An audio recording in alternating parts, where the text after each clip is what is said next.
Bueno chicos, siguiendo con el tema de la parte 2 de física, la parte teórica de física experimental 1, vamos a ver ahora histogramas y distribuciones de datos. Primero vamos a ver qué es un histograma. Un histograma es una distribución en frecuencia de datos experimentales de una misma cantidad. ¿Cómo se hace este histograma? Bueno, en el eje se representa en un eje de coordenadas donde en las abscisas, o sea en la X, se ponen las mediciones y donde en el eje Y o las ordenadas se pone la frecuencia de aparición de esas mediciones. El intervalo en el cual se van a colocar las mediciones, los intervalos, se denominan clases y esas clases se fabrican de la siguiente manera. Primero debemos calcular la raíz de n. N es el número de datos. Si tengo 100 datos, el n va a ser igual a 10.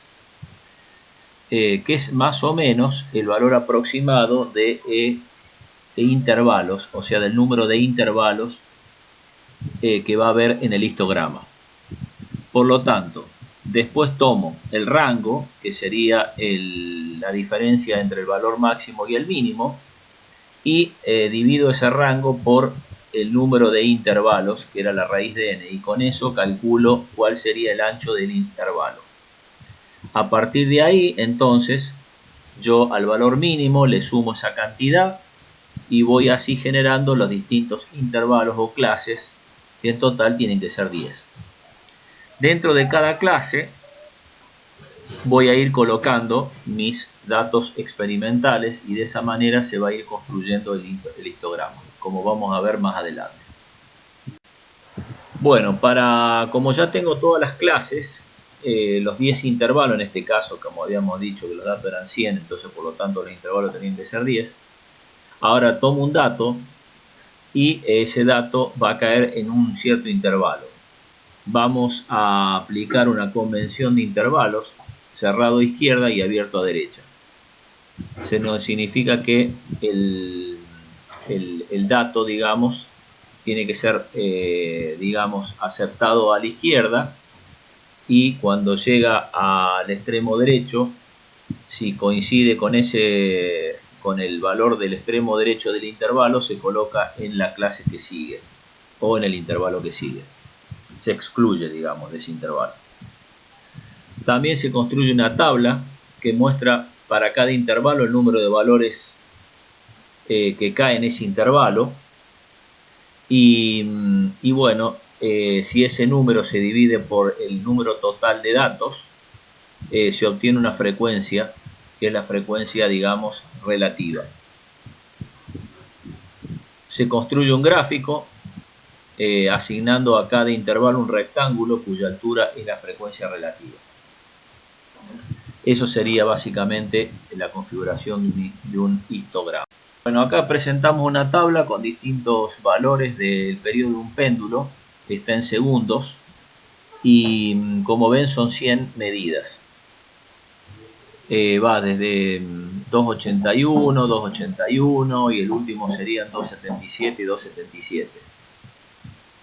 Bueno, con esa tabla de valores lo que se hizo fue calcular la raíz de n. Con esa raíz de n se dividió el rango, el valor máximo y el valor mínimo.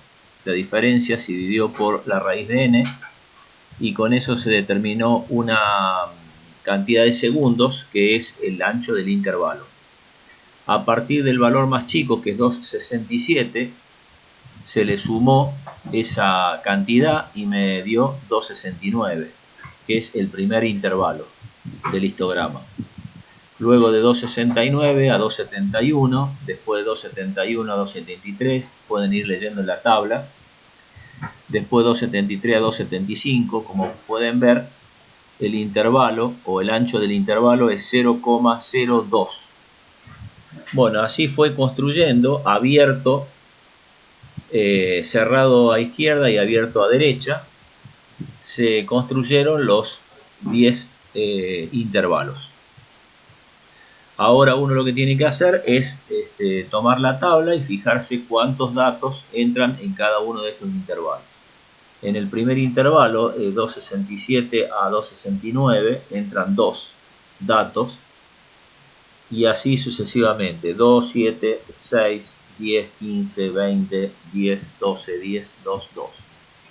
Si ahora a las cantidades de la frecuencia lo divido por el número total de datos, que en este caso es 100, me da 0,02, 0,07 y así sucesivamente, que es la frecuencia relativa.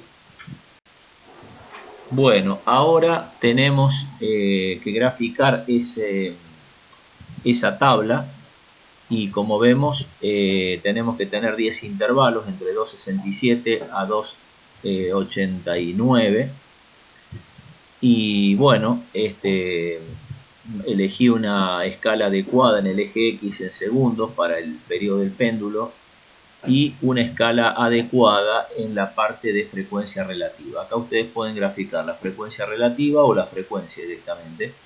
Eso queda a criterio de ustedes. Y bueno, le pueden ir colocando lo pueden ir colocando a los datos, ¿no es cierto?, en cada uno de los intervalos. Fíjense que el valor medio sigue siendo la sumatoria de todos los valores dividido el número de datos. Y también se puede expresar como la sumatoria de un determinado valor por la frecuencia que aparece ese valor en la tabla para sacar el valor medio. Bueno, como podemos ver, acá hay un intervalo con solamente 30 valores, lo cual uno ve claramente que el histograma no aparece muy... los datos no están distribuidos en forma simétrica, no lo hacen tan bien como cuando tengo 300 datos, que es el gráfico de la derecha. O sea que indudablemente cuanto mayor es la cantidad de datos, más estos datos o esta distribución aparece con forma de campana. La curva que podría representar la distribución de estos puntos es una función f que tiene que tener la particularidad que, como al ser un envolvente o una curva representativa de la frecuencia relativa en función de los datos, esa integral de esa función desde menos infinito a infinito tiene que tener valor 1, porque quiere decir que la probabilidad o la frecuencia de encontrar un determinado valor desde menos infinito a infinito de esa cantidad es realmente 1. Por supuesto, la probabilidad de encontrar un valor de periodo de péndulo entre A y B es la integral de la misma función entre A y B. El valor medio se puede calcular con la integral entre menos infinito e infinito de la función f, pero con x en su interior, y la varianza se puede calcular como la integral entre menos infinito de x menos x medio al cuadrado por la función distribución a lo largo de todo el intervalo. Bueno, ahora vamos a ver que la distribución esa f, que podría representar en el histograma, una de las distribuciones puede ser la distribución normal o gaussiana. Esa distribución está representada por la función g, que tiene dos parámetros, mu y sigma. Mu sería el valor medio y sigma es la desviación estándar. La distribución gaussiana o distribución normal tiene la particularidad o la propiedad de que la integral entre menos infinito e infinito es 1, así definida como está. Y lo que vemos es que cuando el sigma, que representa la desviación estándar, ese parámetro, cuando el sigma es pequeño, la gaussiana es picuda, o sea, es más bien angosta y alta, indica que todos los mediciones están muy cerquita del valor mu, o sea, del valor medio. Cuando el sigma es muy grande significa que tiene mucha dispersión, o sea que los datos varían mucho con respecto al valor medio, y entonces es más bien chata y muy ancha. Bueno, como habíamos dicho, la distribución gaussiana sería una de las posibles, digamos, distribución que ajusta a los datos del histograma. Sin embargo, encontrar la probabilidad de que una medición esté en el intervalo AB resulta ser bastante complicado el cálculo, porque sería calcular la integral de la gaussiana entre A y B. Por lo tanto, lo que se hace es transformar la gaussiana, que está centrada en mu, como habíamos visto en la placa anterior, y con valor sigma, se centra en x en mu igual a 0 y con un sigma igual a 1. Por lo tanto queda una gaussiana un poco más simple y se denomina distribución normal estándar.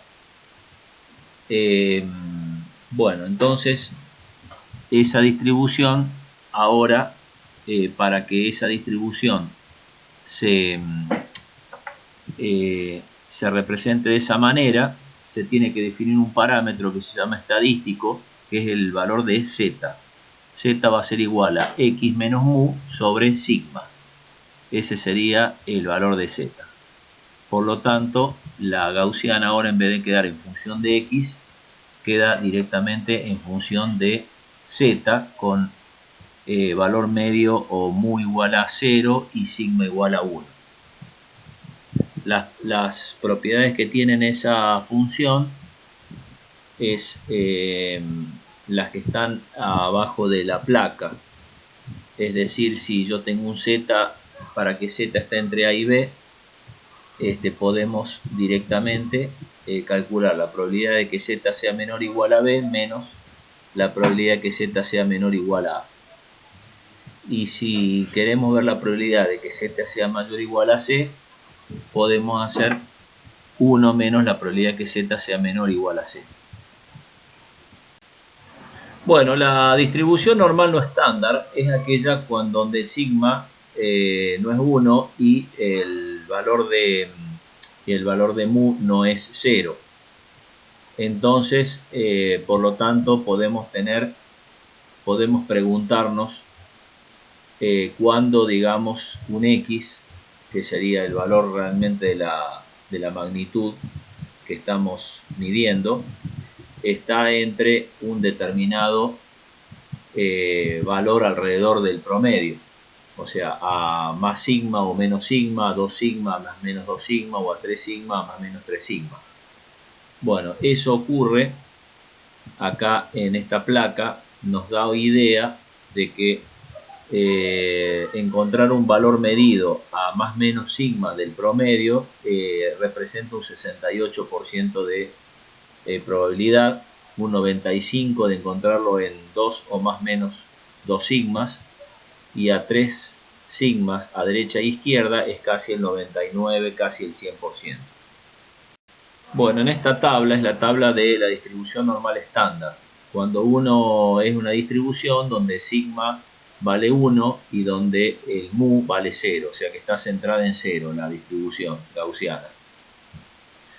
De esta manera nosotros podemos utilizar la distribución normal estándar para poder encontrar para ciertos valores de z que están en la primera columna de esta tabla, encontrar los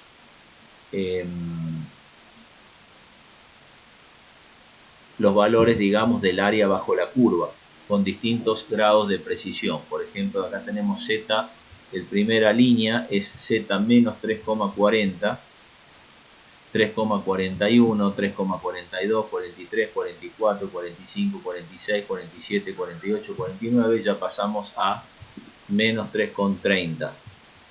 Y así podemos ir encontrando el resto de los valores. Distribución de la media muestral. Si yo tengo valores x1 a xn de una muestra aleatoria con una distribución, con una media mu y una distribución estándar sigma, entonces si n es suficientemente grande, los valores medios de esa cantidad de valores también tienen una distribución normal, con una media mu y una desviación estándar sigma x igual a sigma sobre raíz de n. Cuanto más grande sea el valor de n, mejor será la aproximación. O sea que quiere decir que si yo tengo una cierta distribución de valores que no sabemos si se distribuyen normalmente, podemos decir que si el número ese de valores es suficientemente grande, yo puedo tomar un conjunto de valores medios de ese conjunto, y la distribución de esos valores medios va a ser bien representada por una distribución normal, y va a ser mucho mejor cuanto mayor sea n. Y bueno, pero ¿cuánto representa n grande? Porque uno dice n grande, pero ¿qué valor significa? Bueno, como regla práctica vamos a tomar, cuando n es mayor que 30, podemos decir que es un número razonable de datos como para ser representado por el teorema central del límite, y vale lo que anteriormente habíamos dicho. Intervalos de confianza en muestras grandes. Cuando n es suficientemente grande, podemos, digamos, calcular un intervalo de confianza, un IC, intervalo de confianza. Este intervalo se calcula siempre seleccionando primero un nivel de confianza, que es un grado de fiabilidad en el intervalo. Ese grado de confianza puede ser del 95 o del 99%, que está relacionado con la significancia, que es el valor de alfa. Bien, primero tenemos que definir el estadístico z como x medio menos mu sobre la desviación estándar dividido raíz de n. Luego podemos decir que mi x medio, o mi intervalo de confianza, al 95% o al 99%, depende del nivel de confianza que uno quiera, está representado por x medio más menos el z alfa sobre 2, el sigma sobre raíz de n, donde el z alfa sobre 2, alfa, recordemos, es la significancia. Recién hablamos de la significancia alfa. Bueno, acá tenemos lo que yo les había remarcado. Si nosotros tenemos un intervalo de confianza de un 95%, significa que 1 menos alfa es el 0,95%, significa que alfa es de 0,05, y alfa sobre 2 representa 0,025. Quiere decir que mi intervalo de confianza, mi z, mi estadístico, debería estar entre menos z alfa sobre 2 y z de alfa sobre 2, y eso me daría el 95%. Es decir, quiero que la probabilidad de encontrar una nueva medición de mi sistema tenga una confiabilidad del 95%, o sea que el área bajo la curva sea del 95%. Para eso tengo que encontrar los límites de esa área, y eso se obtiene yendo a la tabla de la distribución normal estándar que está en el apunte. Entonces, para un valor de z correspondiente a alfa sobre 2 de 0,025, cuando busco en la tabla encuentro que eso corresponde a 1,96. Entonces quiere decir que mi intervalo de confianza va a ser mi valor medio más menos 1,96, la desviación estándar sobre raíz de n.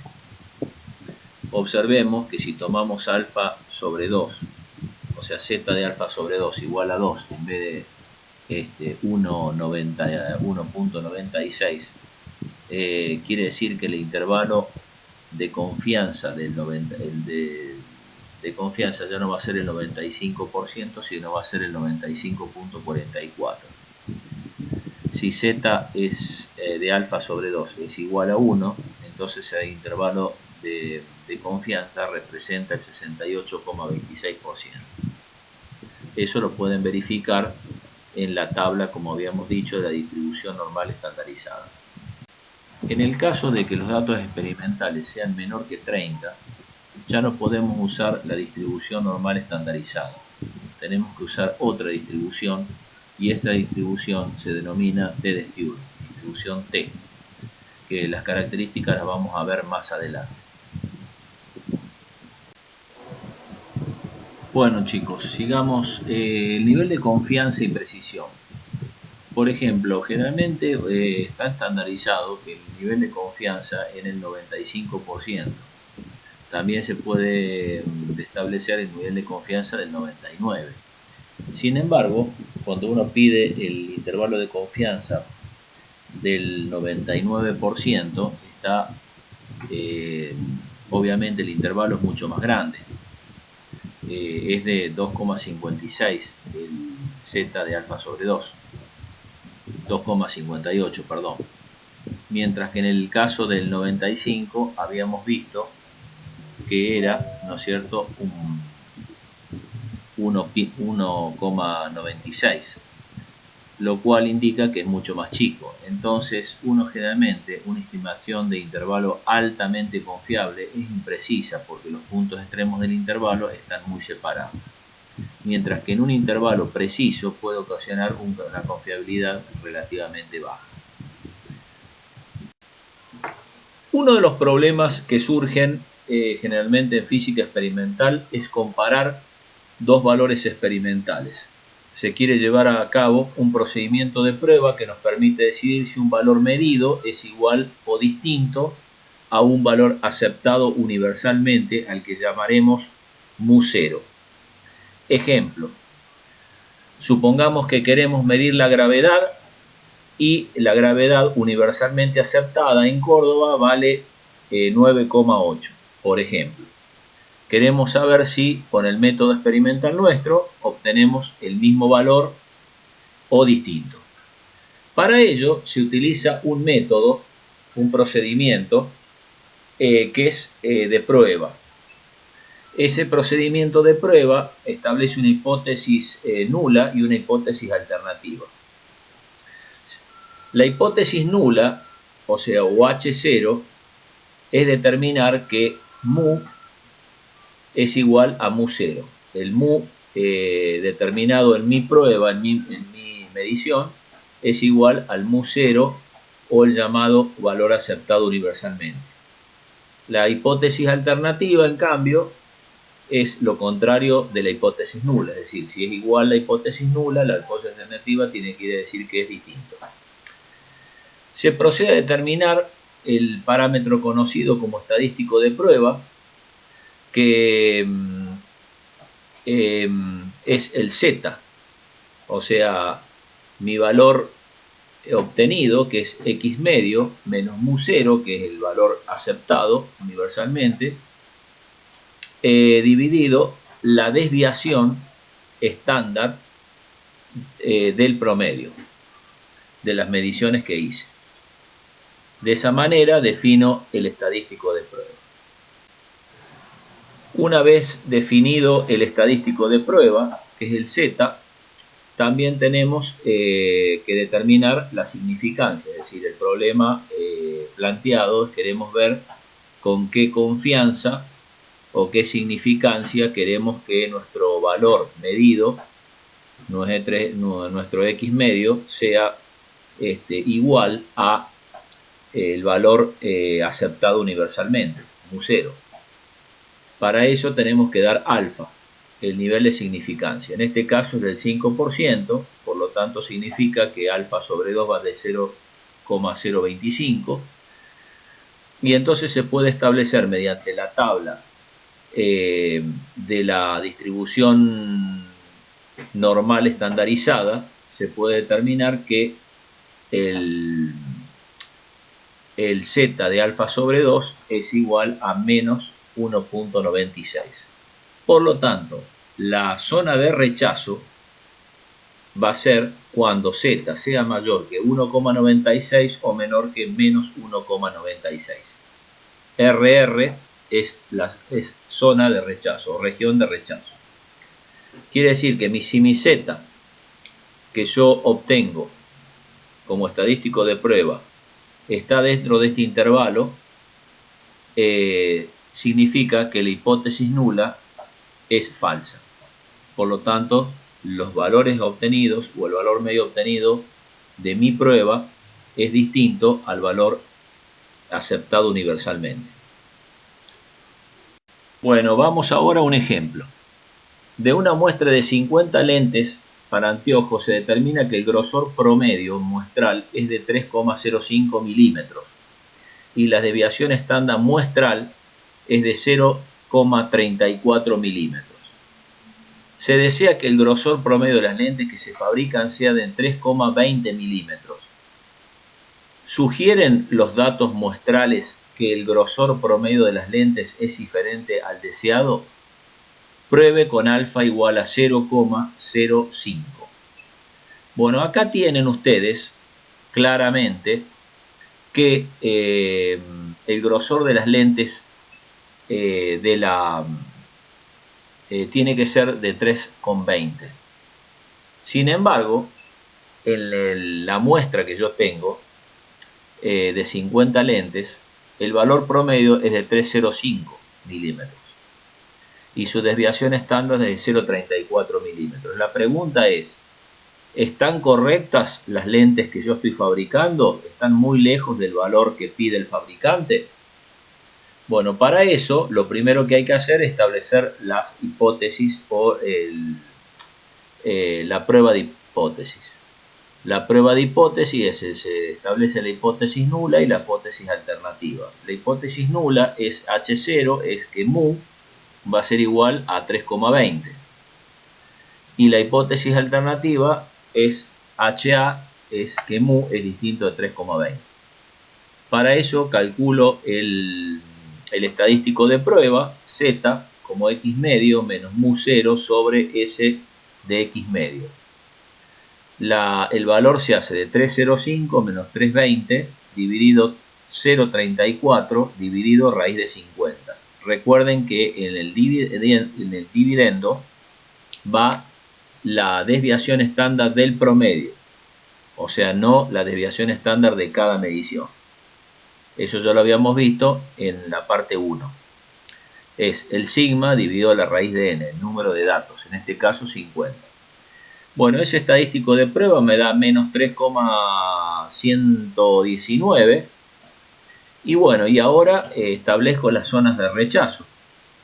Se establece la zona de rechazo, que para este caso, como alfa es 0,05, la zona de rechazo va a ser que Z tiene que ser mayor que Z de 0,025, o sea, alfa sobre 2, o que Z sea menor o igual que menos Z de 0,025. Buscando en tabla Z de alfa sobre 2 para un número mayor que 50, un número de datos 50, se puede usar la distribución normal estandarizada, se busca en la tabla y se encuentra que Z de alfa sobre 2 es menos 1,96.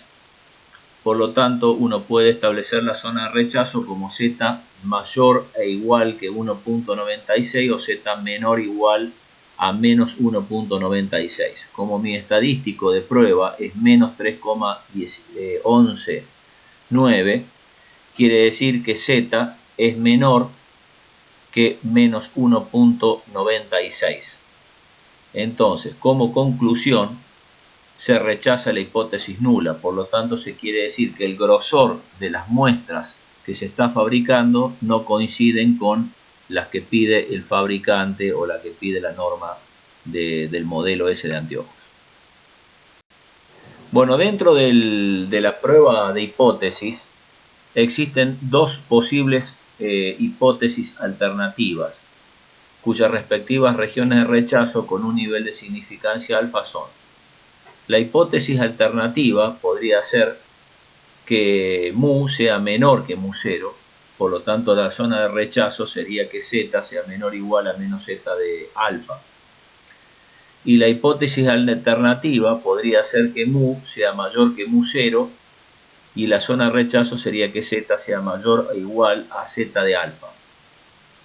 En estos casos, el estadístico de prueba cae en la región de rechazo. Los datos indicarían que nuestra determinación experimental está por debajo o por encima del valor esperado respectivamente. Si se repite el experimento y se vuelve a obtener el mismo resultado, una posibilidad es que estemos en presencia de un error sistemático, pero también existe otra posibilidad que se debe contemplar como errores aleatorios como temperatura, presión, tensión de línea, etc. Bueno, para ejemplificar lo anterior sobre las hipótesis alternativas, vamos a dar un ejemplo más concreto. El índice de dureza de un acero se determina al rayar el acero con un punzón de diamante y mediante la profundidad de penetración. En 50 muestras de cierto tipo de acero, el índice de dureza tuvo una medida de 62, con una desviación estándar de 8. El productor afirma que el acero tiene un índice de dureza promedio de 64. Hay suficiente evidencia para refutar la afirmación del productor con un nivel de significancia del 1%. Bueno, lo que queremos ver a ver si el acero que estamos fabricando está dentro de los parámetros que pide el productor. Bien, para eso primero vamos a establecer la hipótesis nula y la hipótesis alternativa adecuada. Bien, entonces, la hipótesis nula es que el mu sea igual a 64, que es la dureza promedio. Y la hipótesis alternativa, H sub A, es que mu sea menor que 64. Eso significa que ahí estamos poniendo una hipótesis alternativa donde simplemente le estamos diciendo que si no es igual, lo que estamos pidiéndole que cuando no es igual, ello puede ser menor que 64, porque si la muestra tiene una dureza mayor que 64, le va a servir al fabricante, digamos, cuanto más duro sea, mejor. Lo importante es que sea igual a 64 o que en su caso, que no sea 64, sea menor que 64 para rechazarlo. Bueno, para eso se hace el estadístico de prueba, lo que arroja un valor de menos 1,768. Fíjense en el signo, ¿no es cierto? Es 62 menos 64 me da menos 1,768. Bien, veamos la zona de rechazo. La significancia habíamos dicho que era 0,01, por lo tanto, la zona de rechazo para la hipótesis alternativa es que el Z tiene que ser menor o igual a menos Z de 0,01. Es decir, que hay que encontrar los Z alfa tal que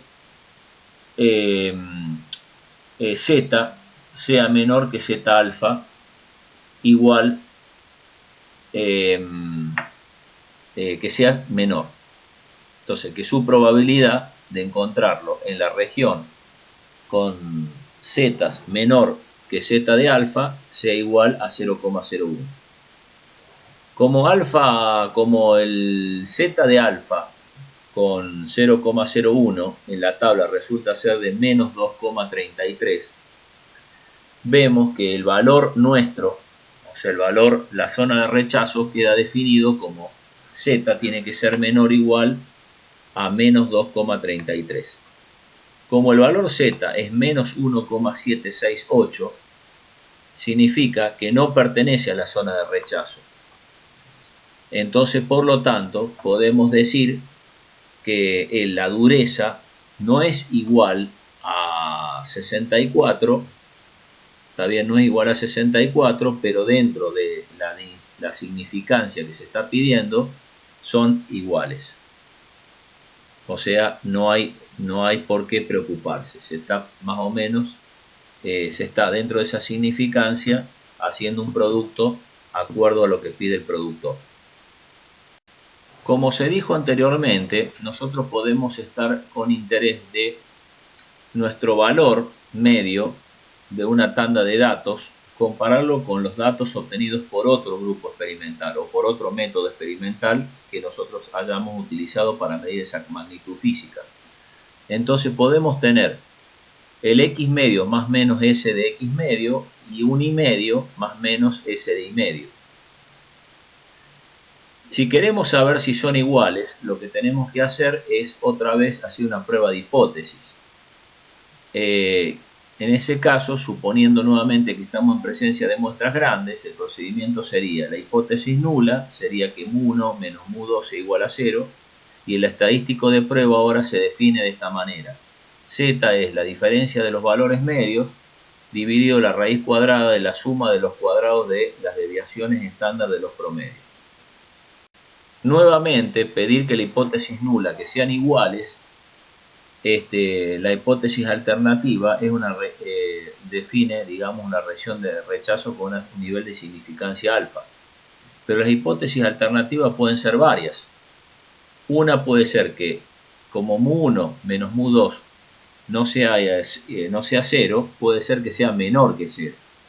O mu1 menos mu2 sea mayor que 0. O mu1 menos mu2 sea distinto de 0. Bueno, el último caso es el caso que habíamos explicado anteriormente, es decir, es cuando uno utiliza, en vez de utilizar el alfa, utiliza el alfa sobre 2, es decir, la significancia la reparte en el intervalo de la derecha e intervalo de la izquierda. Se usa alfa sobre 2 y menos alfa sobre z y menos z de alfa sobre 2. Pero en el caso de la hipótesis alternativa, donde mu1 menos mu2 sea menor o mayor que 0, las zonas de rechazo son distintas. Es como dice acá la placa. Bueno, sé que es medio complicado para ustedes las hipótesis alternativas y las zonas de rechazo, pero vamos directamente, concretamente, a un problema. Supongamos que tenemos medidas de fuerza de corte, de pruebas de compresión independiente, dos clases de suelo, que arrojan distintos resultados. Las medidas están en toneladas por pie cuadrado. El suelo de tipo 1 son 30 mediciones, el I medio es 1.65, la desviación estándar es 0.26. En el caso del tipo de suelo 2 son 35 mediciones, el valor medio es de 1.43 y la desviación estándar es de 0.22. Difieren los dos tipos de suelo a los que se refiere a fuerza de corte promedio en un nivel de significancia del 1%.